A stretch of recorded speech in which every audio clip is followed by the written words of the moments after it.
اللہ رب العالمین خود اس کا تعارف کراتے ہیں. بات تو وہی ہے جو اللہ کے، اللہ کی کتاب، اللہ ہی کی بات ہمارے لیے، تو ہم اسے اسی طرح سے سمجھنے کی کوشش کریں. اللہ رب العالمین ہم سے یہ بات کہتے ہیں ہدی للناس، ہدی للناس وبینات من الہدی والفرقان. یہ کیا ہے؟ یعنی یہ کتاب کیا ہے؟ یہ قرآن مجید کیا ہے؟ یہ ہدایت ہے. یہ ہدایت ہے اور کس کے لیے؟ للناس، تمام انسانوں کے لیے ہدایت ہے، سارے انسانیت کے لیے یہی کتاب واحد ہدایت ہے. یعنی اس کتاب کا معاملہ ہے، یہ ہدایت ہے، اس کے بغیر کوئی ہدایت نہیں ہے. یعنی یہی وہ بنیاد ہے جو اللہ رب العالمین نے تمام انسانوں کی کامیابی کے لیے فراہم کی ہے. دیکھیے معاملہ یہ ہے، ہم اسلامی کی بات کرتے ہیں، زیادہ معاملہ تو ہمارا اپنا، ہم اپنے حوالے سے پریشان اور پریشان ہیں کہ ہمیں اللہ رب العالمین اس راستے پر چلا دے جو جنت کی طرف جاتا، یہ ہمارے لیے مقدر فرما دے، وہ جہنم سے ہمیں بچا لے. اسلام کس چیز کا نام ہے؟ اسلام عقائد اور اعمال، ان کے مجموعے کا نام ہے. یعنی اسلام بنیادی طور پر کیا ہے؟ عقائد اور اعمال کے مجموعے کا نام اسلام ہے. کسی کا نام ایمان بھی کہہ سکتے ہیں آپ. یعنی عقائد اور ایمان کے اسلام عمل کے مجموعے کا نام. عقائد اور اعمال دونوں کے لیے علم کی ضرورت ہے. یعنی عقیدہ کیا ہے؟ اللہ پر ایمان کی بات جیسے ہم دیکھتے ہیں ایمان مفصل ہمارے سامنے ہے. یعنی عقیدے کے حوالے سے معاملہ کیا ہے کہ جب تک وہ علم نہ ہو، ہم ایمان مفصل یاد کرتے ہیں، آمنت باللہ وملائکتہ وکتبہ ورسلہ والیوم الآخر والقدر خیرہ وشرہ من اللہ تعالی والبعث بعد الموت. کہتے ہیں نا کہ میں ایمان لایا، آمنت باللہ، میں ایمان لایا اللہ پر، اور پھر اسی کے ساتھ ساتھ اس کے فرشتوں پر، اس کی کتابوں پر، اس کے رسولوں پر، آخرت کے دن پر، ہر اچھی بری تقدیر اللہ کی طرف سے ہوتی ہے، اس پر موت کے بعد اٹھائے جانے پر. یعنی یہ کیا ہے؟ عقائد ہے، یہ ہمارا عقیدہ ہے. یہ دنیا کیا ہے، آخرت کیا ہے، اللہ کے، یعنی اس کی تفصیلات ہے. یہ تفصیلات کہاں ملے گی؟ اس کے اندر ملے گی. یعنی اس حقیقت کی تفصیلات عقائد کے بارے میں کہاں ملے گی؟ اللہ کے بارے میں، اللہ کیسا ہے، یعنی اللہ کی معرفت کہاں سے ملے گی، اللہ کی پہچان کہاں سے ہوگی، اللہ کی ہستی، اس کی شخصیت کیسے جانیں گے؟ قرآن مجید اس کا تعارف ہمارے سامنے رکھے گا. آخرت کون سی جگہ ہے، کیا معاملات اس کے ہیں، کیا وہاں ہونا ہے، سب کون بتائے گا؟ قرآن مجید ہمیں بتائے گا. رسول کے ساتھ ہمارے تعلق کی بنیاد کیا ہوگی؟ وما ارسلنا من رسول الا لیطاع باذن اللہ. اور ہم نے کوئی رسول نہیں بھیجا مگر اس لیے کہ اللہ کے حکم سے اس کی اطاعت کی جائے. کون بتا رہا ہے؟ کتاب الہی بتا رہی ہے. یعنی اس سے ہمیں وہ تفصیلات پتہ چل رہی ہیں، رسول کے ساتھ تعلق، کتاب کے ساتھ تعلق، اللہ کے ساتھ تعلق، آخرت کے حوالے سے فکر مندی اور اس کے لیے کوشش، ہر چیز کون بتا رہا ہے؟ کتاب بتا رہی ہے. یعنی اس سے ہمیں وہ عقیدے کا معاملہ اور وہی ایمان کی تفصیلات کے بعد عمل کے معاملات، کیا کرنا ہے، یہ دنیا کس راہ اللہ نے جو ہمارے لیے سجا دی ہے، اس میں ہماری ذمہ داریاں کیا ہیں، ہمیں کیا کام کرنے، کون بتائے گا؟ اللہ رب العالمین کسی کتاب میں وہ تمام تفصیلات ہمارے سامنے رکھ دیتے ہیں کہ کیا کام تمہیں کرنے ہیں، جنہیں ہم ایمان مجمل میں بھی جانتے ہیں. ایمان مجمل میں کیا کہتے ہیں؟ یعنی دو چیزیں یاد کرتے ہیں نا بچپن سے، یاد ہو، ایمان مفصل، ایمان مجمل. وہاں کیا کہہ رہے ہیں؟ آمنت باللہ کما ہوا باسمائہ وصفاتہ قبلت جمیع احکامہ، قبلت جمیع احکامہ اقرار باللسان وتصدیق بالقلب. میں ایمان لایا اللہ پر جیسا کہ اپنے ناموں اور اپنی صفات کے اعتبار سے ہے، اور میں نے جملہ احکام قبول کر لیے. قبلت جمیع احکامہ، یہ جمیع احکام کہاں ہے؟ اس کے اندر ہے. یعنی قبلت جمیع احکام، میں نے، اب یہ عمل کی دنیا کی بات ہو رہی ہے کہ عمل، حکم کون سا جس پر عمل کیا جاتا ہے، جو مانا نہ جائے وہ حکم کیا؟ یعنی حکم کا تو مطلب یہ احکام، حکم کی جمع ہے احکام. تو احکام کس کے ہیں؟ حکم دینے کا حق کس سے ہے؟ ان الحکم الا للہ، حکم دینے کا اختیار سوائے اللہ کے کسی کو نہیں ہے. اللہ تعالیٰ قرآن مجید میں بتا رہے ہیں کس کا حکم چلے گا؟ ان الحکم الا للہ، نہیں ہے کوئی حکم سوائے الا اللہ کے حکم کے. تو اللہ ہی کو حکمرانی کا اختیار ہے، وہی مالک ہے، وہی بادشاہ ہے. تو کیا قبلت جمیع احکامہ، اللہ کے تمام احکام کو میں نے قبول کر لیا ہے. اسی کو اللہ تعالیٰ نے سورہ مائدہ میں اس طرح ہمارے سامنے رکھ دیا کہ جو معاہدہ تم نے اللہ کے ساتھ کیا ہے، وَاذْكُرُوا نِعْمَةَ اللَّهِ عَلَيْكُمْ وَمِيثَاقَهُ الَّذِي وَاثَقَكُمْ بِهِ إِذْ قُلْتُمْ سَمِعْنَا وَأَطَعْنَا. یاد کرو اللہ کی وہ نعمت جو اس نے تمہیں عطا کی ہے. یعنی اللہ نے دین کی نعمت دی ہے، اور تمہارا یہ کہنا اور تمہارا وہ معاہدہ جو تم نے اللہ کے ساتھ کیا، اپنے اس پختہ عہد کو نہ بھولو، جب تم نے کہا سمینا و اطعنا، ہم نے سنا اور ہم نے اطاعت کی، یعنی یہ وہی قبل سے جب یہ احکام کی بات ہے کہ جو ملے گا حکم سنیں گے اور مانیں گے، اور تفسیر کہاں ملے گی؟ اللہ کی کتاب میں، محمد رسول اللہ کی سنت میں، اس کی تشریح و توضیح تعبیر جو ہے وہ اللہ کے رسول کی سنت ہے، وہ ساری شریعت ہے، تو اس کتابی کی تشریح ہے، تو اس اعتبار سے وہاں سے یہ چیز ہمیں ملے گی۔ تو یہ کیا معاملہ ہو گیا؟ یعنی بنیادی طور پر عقیدہ ہو یا علم، اور عقیدہ ہو یا عمل، ان دونوں کا تعلق کس سے آ گیا؟ علم سے، اور وہ علم کون سا ہے؟ وحی الہی کا علم، یعنی جو ہمیں بتائے گا عقیدہ کیا ہو اور عمل کیا ہو، وہ کون بتائے گا؟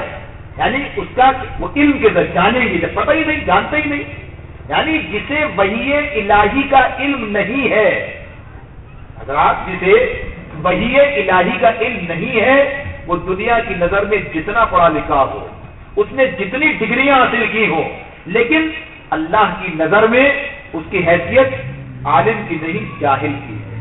قرآن مجید میں اللہ رب العالمین ارشاد فرماتے ہیں وَمِنْهُمْ أُمِّيُّونَ لَا يَعْلَمُونَ الْكِتَابَ إِلَّا أَمَانِيَّ وَإِنْهُمْ إِلَّا يَظُنُّونَ۔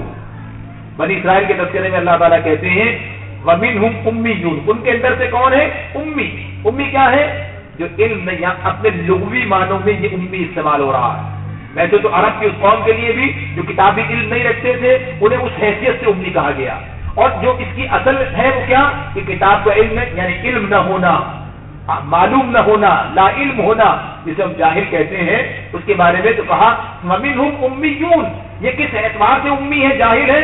لا يعلمون الکتاب، یہ کتاب کا علم نہیں رکھتے، یہ کتاب کا علم نہیں رکھتے، اور اس کتاب سے مراد کون سی کتاب ہے؟ اللہ کی کتاب ہے۔ اس کتاب سے مراد کوئی اور اردو کی، انگریزی کی اور فارسی کی اور فزکس کی اور کیمسٹری کی کتاب نہیں ہے، بلکہ اس سے مراد اللہ کی کتاب ہے۔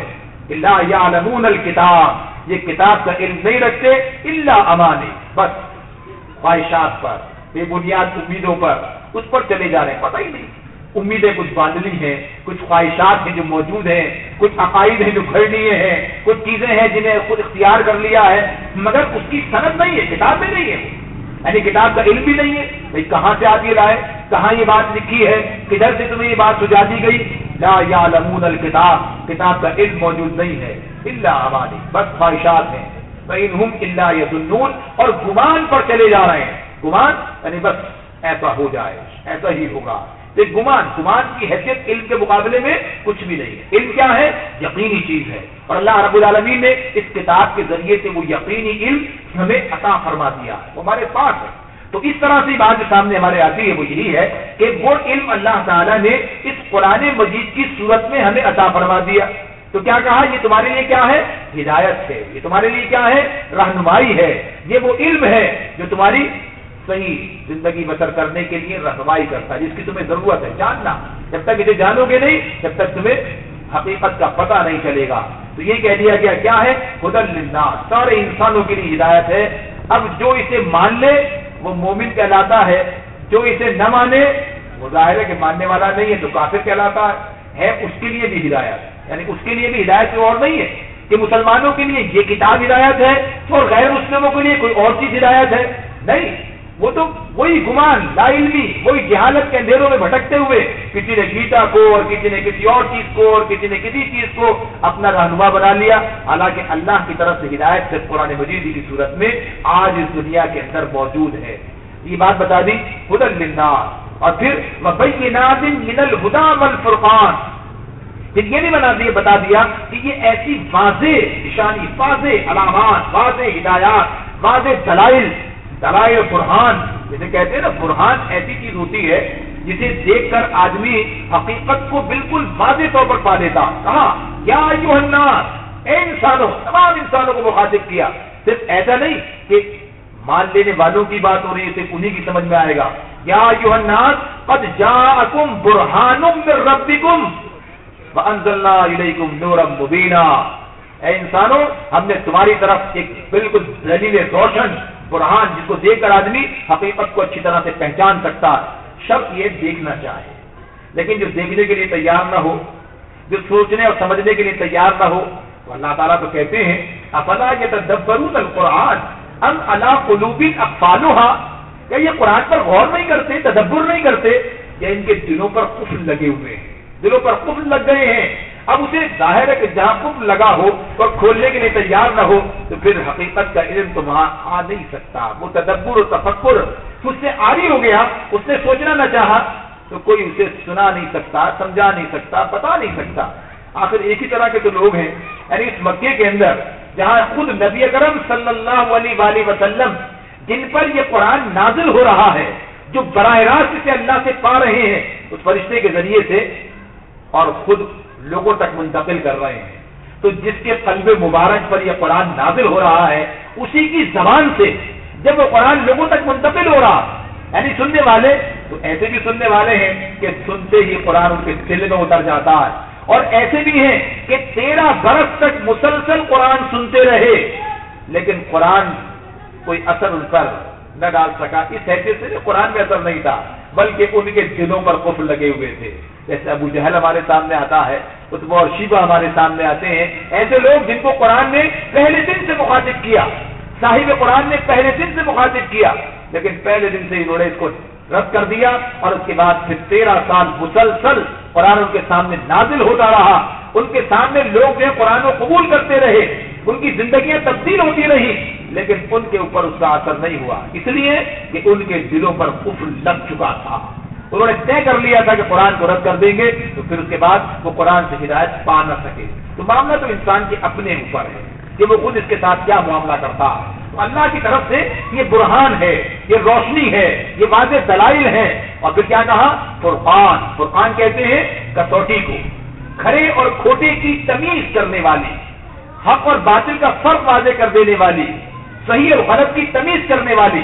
یعنی یہ اللہ رب العالمین نے اس کتاب کو وہ پیمانہ بنا دیا، وہ کسوٹی بنا دیا کہ جو کھرے اور کھوٹے کی تمیز کرتی ہے، جو حق و باطل کی تمیز کرتی ہے، جو صحیح اور غلط کے درمیان امتیاز کر دیتی ہے، کیا صحیح ہے کیا غلط. اس کے لیے اللہ نے یہ کتاب عطا فرما دی. اس پر رکھ کر دیکھ لو، اپنے عقیدے کو بھی دیکھ لو، اپنے عمل کو بھی دیکھ لو، ساری چیزیں اس حوالے سے تمہارے سامنے واضح ہو جائیں گی. کسوٹی اللہ نے اسے کسوٹی بیان فرما دیا. پھر اللہ تعالیٰ نے کسی کے لیے کیا کیا کچھ نہیں کہا، یعنی اس کے حوالے سے کیا کیا وضاحتیں بتاتی ہمارے سامنے رکھی کہ اس کی حقیقت کو جان لو. اور بات یہ ہے کہ جب تک آدمی حقیقت کو نہیں جانتا اس کے پاس کیا چیز ہے. وہ کہتے ہیں کہ ہاتھوں میں لیے بیٹھے ہیں ید بیضا، اور ان کا معاملہ کیا ہے کہ سانپوں سے اور رسیوں سے اور ان سے جو ہے لکڑیوں سے اور ان سے جو ہے ڈرتے ہیں. اللہ رب العالمین نے انہیں کیا دے رکھا اس کے بارے میں.